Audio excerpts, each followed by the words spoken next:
Hi, John here. Welcome to part 2, lesson 7. Important things to consider when starting a business, like incorporating.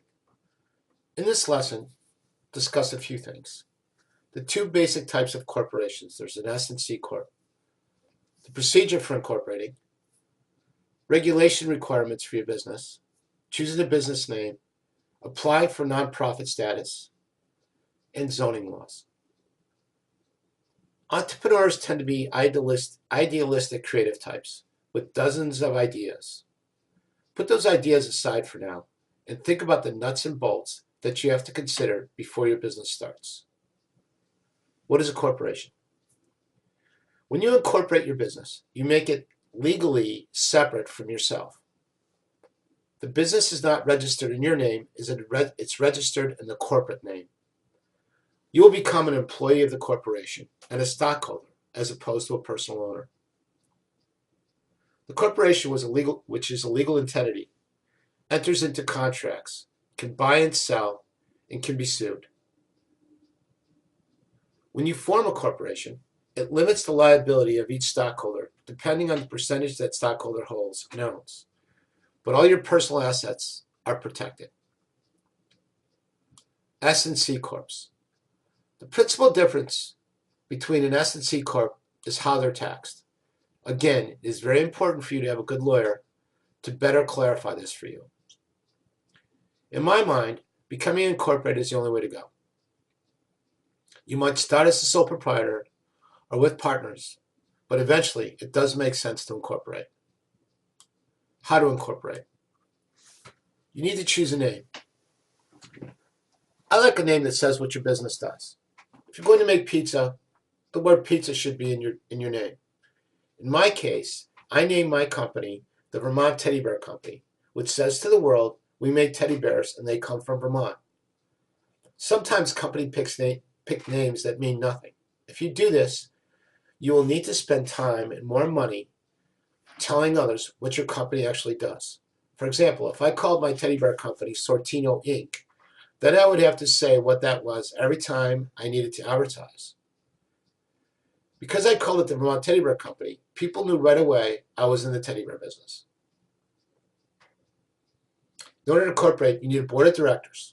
On the board of directors, there's a president, vice president, secretary, and treasurer. Two people can fill those 4 positions. The president and the treasurer cannot be the same person. You need bylaws. Very important. These are the rules on how your corporation will run. You need articles of incorporation, which is your company name, location, and where you are incorporated. This is sometimes also referred to as certificate of incorporation or a corporate charter. You also need to register with the Secretary of your state or government. There are some companies that can really help you do this. For example, like LegalZoom. They actually make this very easy and possible for you to do. Incorporating is a nonprofit business. Generally, nonprofits provide a service in one of the following areas: religion, educational, charitable, child welfare, animal welfare, scientific, literacy, amateur sports. Nonprofit does not mean you do not make a profit. A nonprofit can make as much money as they want. The big difference is their profits cannot be distributed to its members, directors, or officers. Getting nonprofit status can be difficult. Your business needs to be approved as a nonprofit business, which often requires a lot of paperwork and a lot of time. Registering your business. Regardless of your business legal status, you'll need to register with the local, state, and possibly with the national government. States or local governments might require a business to get a license to start up their business. If you have a retail business that is required to take taxes, you'll probably be required to take taxes. Because you're taking taxes, you have to register with your state department of revenue and get a tax number. If you have employees, then you will have to register with the federal government and get a federal ID number. My suggestion is to get a good bookkeeper or accountant that knows the laws and how to get all this done for you the right way.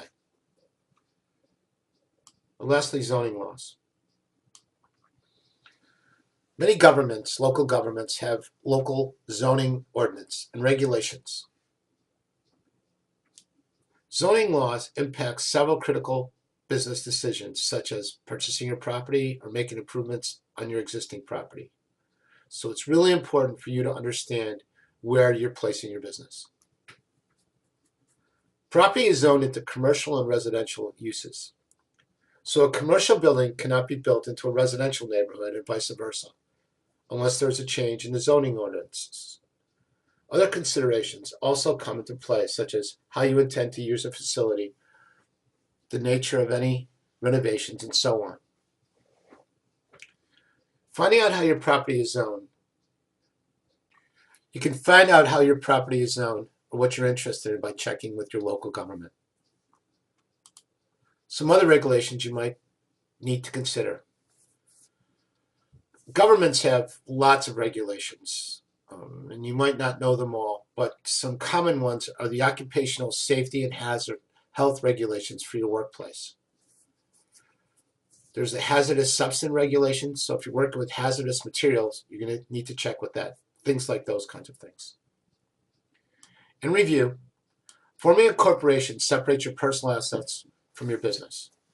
2, there are different types of corporations. Mostly it has to do with how they're taxed. You will need to file your business and register it. I believe you should choose a name that suits your business. Achieving nonprofit status is a long and expensive process.